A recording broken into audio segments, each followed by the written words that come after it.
Hi, எல்லோருக்கும் வணக்கம். Welcome to உங்கள் நான் கமல்ஹாசன்ஸ். இந்த வீடியோவில் நம்ம கமல் சார் பற்றின ஒரு புதிய தகவல் தான் டிஸ்கஸ் பண்ண போகிறோம். ஸோ வீடியோக்குள்ள போகிறதுக்கு முன்னாடி நம்ம சேனலுக்கு நீங்கள் வந்து புதுசாக இருந்தீங்க அப்படின்னா கண்டிப்பாக சப்ஸ்கிரைப் பண்ணிக்கோங்க. வீடியோ மறக்காமல் ஒரு லைக் பண்ணிக்கோங்க. இப்போ நம்ம வீடியோக்குள்ளே கண்டிப்பாக போகலாம். ஸோ கமல் சார் ரசிகர்களுக்கு ஸ்பெஷல் ரெக்வஸ்ட்டாக நான் ஒன்று கேட்டுக்கிறேன். வீடியோவை கண்டிப்பாக லைக் பண்ணுங்க. ஏன்னா அப்போ தான் நிறைய பார்வையாளர்களுக்கு யூடியூப் வந்து ரெக்கமெண்டேஷன் வந்து பண்ணுவாங்க. நிறைய பேர் வந்து உள்ளே வருவாங்க கமல் சார் ரசிகர்கள். நம்மளுடைய சேனலும் நல்லா ரீச் ஆகும் அப்படின்றதுனால நான் வந்து கேட்டுக்கிறேன். அது மட்டும் இல்லாமல் நம்ம வந்து அடுத்து கட்ட நகர்வாக ஆஃபீஸ் வந்து பார்த்திங்கன்னா நம்ம கமல் சாருக்காக ஒரு பிளான் பண்ணிகிட்ருக்கேன். என்னுடைய பர்சனலாக ஒரு க்ரோத்துக்கும் வந்து என்னுடைய பைலட் ஃபிலிம் ஃபஸ்ட் நைட் அப்படின்னு சொல்லிட்டு கமல் சாருடைய பம்மல் கே சம்பந்தம் மஞ்சள் அந்த ஒரு ஃபார்மெட்டில் நம்மளால் என்ன புகுத்த முடியுமோ அதை வந்து நான் வந்து இதில் பண்ண போகிறேன். அதற்கு உங்களால் முடிந்த ஆதரவை நீங்கள் வந்து பார்த்திங்கன்னா கீழே கொடுக்கப்பட்டுள்ள டிஸ்கிரிப்ஷனில் வந்து பார்த்திங்கன்னா ஜிபே நம்பர் இருக்குது, அது மட்டும் இல்லை அக்கௌண்ட் நம்பர் இருக்குது. உங்களால் முடிந்த உதவிகளை நீங்கள் வந்து கொடுக்கலாம். இது வந்து கட்டாயம் கிடையாது, முடிந்தால் நீங்கள் வந்து கொடுக்கலாம். என்னுடைய பயணம் அடுத்த கட்டத்துக்கு நகர்வுக்காக நான் வேறு யார்கிட்ட கேட்குறது, கமல் சார் ரசிகர்களுக்கு நான் கேட்குறேன். முடிஞ்சால் உங்களால் முடிஞ்ச அளவு நீங்கள் வந்து கண்டிப்பாக கொடுங்க அப்படிங்கிறத சொல்லிவிட்டு இப்போ நம்ம வீடியோக்குள்ளே கண்டிப்பாக போகலாம்.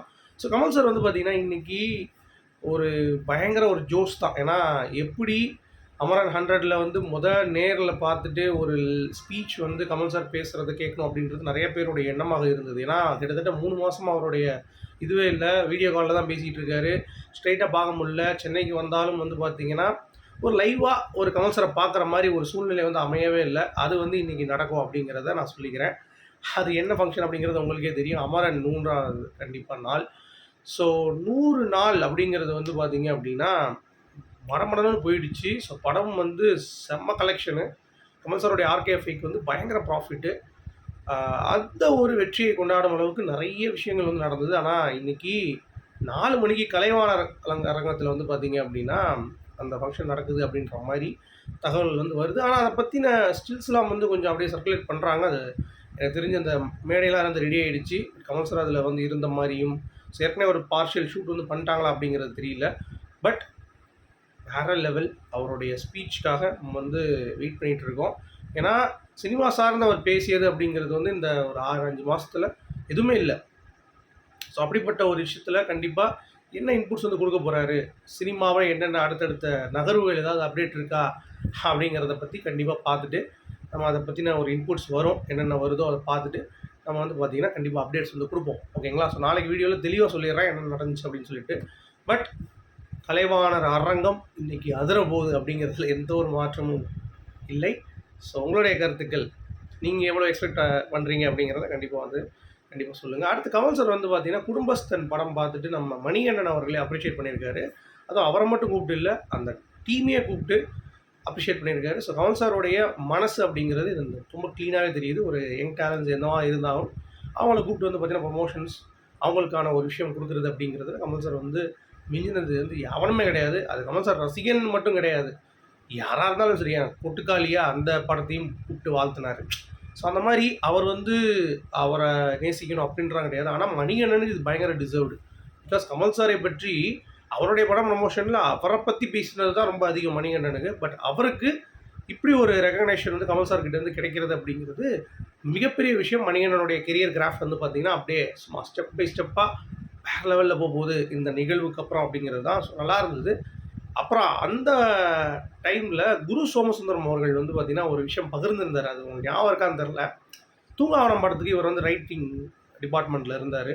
அப்போ வந்து பார்த்திங்கன்னா கமல் சார்கிட்ட சொல்லிட்டு இவங்க கிளம்புவாங்களாம், நான் போய் வெளியே பஜ்ஜி சாப்பிட்டு வரோம் அப்படின்னு சொல்லிட்டு. கமல் சார் கேட்பாரா, என்னப்பா நீங்கள் பஜ்ஜி சாப்பிட போகிறீங்க, நான் சாப்பிட்டு 30-40 வருஷம் ஆச்சு, அது நாங்கள் என்ன சார் பண்ண முடியும், நீங்கள் ஸ்டாரு நாங்களாம் என்னென்ன. அப்போ அவர் சொன்னாராம், உங்களுக்கும் 2 படம் தான், அதுக்கு அடுத்து நீங்களும் பண்ண முடியாது அப்படின்ற மாதிரி. அது இது வரைக்கும் எனக்கு நடக்குமாங்கிறது தெரில. பட் இப்போ ரீசெண்டாக நான் பண்ணாங்க நகர்கள் பார்த்தா கமல் சார் சொல்கிறது பழிக்குது அப்படின்றப்ப அவர் வந்து ரொம்ப மிகைப்படுத்தி பேசியிருந்தார். அது ரொம்ப அற்புதமாக இருந்தது. ஏன்னா கலைஞர்கள் கண்டிப்பாக கொண்டாடப்படுவார்கள் அப்படிங்கிறது கமல் சாருடைய பாயிண்ட்டு. ஸோ அதுதான். அடுத்து கமல் சார் வந்து பார்த்திங்கன்னா ஒரு godfather of Indian cinema அப்படின்னு சொன்னால் நீங்கள் நம்புவீங்களா?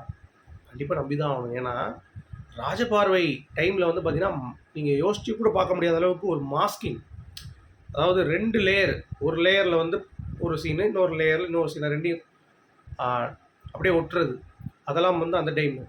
அப்புறம் அபூர்வ சகோதரர்கள் படத்தில் வந்து பார்த்திங்கன்னா full and full dissolve effect, கேமராவை வச்சு அப்படியே டிசால்வ் பண்ணி கொண்டு வர்றது அப்படின்றதெல்லாம் வந்து அந்த டைமில் யோசித்த ஒரு விஷயம், பிசி ஸ்ரீராம் அவர்களுக்கே தெரியாத ஒரு விஷயம், கமல் சார் வந்து பார்த்தீங்கன்னா இன்புட் குடுத்துருக்காரு அப்படின்னா, அப்ப எந்த அளவுக்கு இந்த சினிமாவை கமல் சார் வந்து நேசிக்கிறார் அப்படிங்கிறதை நீங்கள் புரிந்து கொள்ள வேண்டும். அதுதான் வந்து எனக்கும் ரொம்ப ரொம்ப ஒரு ஷாக்கான ஒரு விஷயமாக வந்து இருந்தது. ஏன்னா, அவருடைய சினிமா புரிதல் அப்படிங்கிறது வந்து நம்ம வந்து பார்த்து வியந்திருக்கோம். ஆனா, இந்த அளவுக்கு ஒரு டீட்டெயிலா அப்பா! அப்படின்ற மாரி இருந்துச்சு. அடுத்து இந்தியன் 3 கண்டிப்பா வந்து பார்த்தீங்கன்னா, அந்த ரிசல்ட்ட வச்சு தான் சங்கர் சாருடைய கெரியரே இருக்கு அப்படின்ற மாரி ஒரு ஃபேக்ட் இன்ட்ரஸ்டிங்கா வந்து ரிலீஸ் ஆயிருக்கு.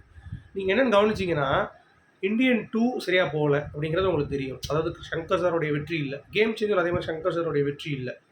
ஸோ அப்படி இருக்கும் பொழுது இந்தியன் 3 இப்ப அப்படியே லைட்டா பல்லு பிடிச்சு பார்த்துருக்காங்க. சோனி மியூசிக்ல அப்படி லைட்டா ரிலீஸ் பண்றாங்க. அந்த பாரா சாங்க.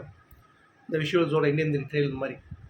கொஞ்சம் ரெஸ்பான்ஸ் இருக்கு. ஸோ இந்த படத்த ஒரு ஹோப்பா வந்து சங்கர் சார் வச்சிருக்காரு. கமல் சாரும் வந்து இத புஷ் பண்றாரு. அவர் எக்ஸைட்டடா இருக்காரு. பட் அத பத்தி அறிவிப்பு எதுவும் இல்ல.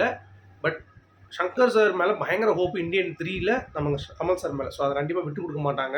கண்டிப்பா பண்ணுவாங்க. மேபி ரெட் ஜெயண்ட் உள்ள வரலாம். இல்ல வந்து ஆர்கே-5 வரலாம். அது என்ன கதை அப்படிங்கிறத நான் வந்து அப்டேட் பண்றேன். பட் இந்தியன் 3 சங்கர் சாருக்கு ஒரு மிகப்பெரிய ஒரு விஷயமா இருக்குங்கிறத நான் வந்து பார்க்குறேன். அடுத்து உதயநிதிய வந்து கமல் சார் மீட் பண்ண உடனே நெறைய சங்கிகள் கதற ஆரம்பிக்கிறாங்க. ஏன் அப்படி பண்ணிட்டாரு? இந்தியன் தாத்தா கமலா இருப்பார்ன்னு நெனைச்சோம். சந்துருவா இருந்துட்டாரு. அப்படின்ற மாரி ஏகப்பட்ட இம்பேக்ட்ஸு. பட் என்ன பொறுத்தவரைக்கும் நான் சொல்றேன். நேர்மை அப்படிங்கிறத வச்சுட்டு நம்ம இந்த காலத்தில சர்வ் பண்ண முடியுமான்னு கேட்டா மக்களுக்கு கண்டிப்பா முடியாது. அத வச்சு வந்தவர் தான் கமல் சார். 6 வருஷம் போராடினாரு. ஒரு பருப்பும் வேகல. சரி என்ன பண்றதுன்னு தெரியாம, லைக் ஓகே.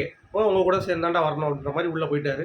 உள்ள போய் இப்ப ராஜ்யசபா எம்பி இருக்குல்ல, டெல்லி போவார்ல, கேள்வி கேட்கலாம்ல எம்பி தானே.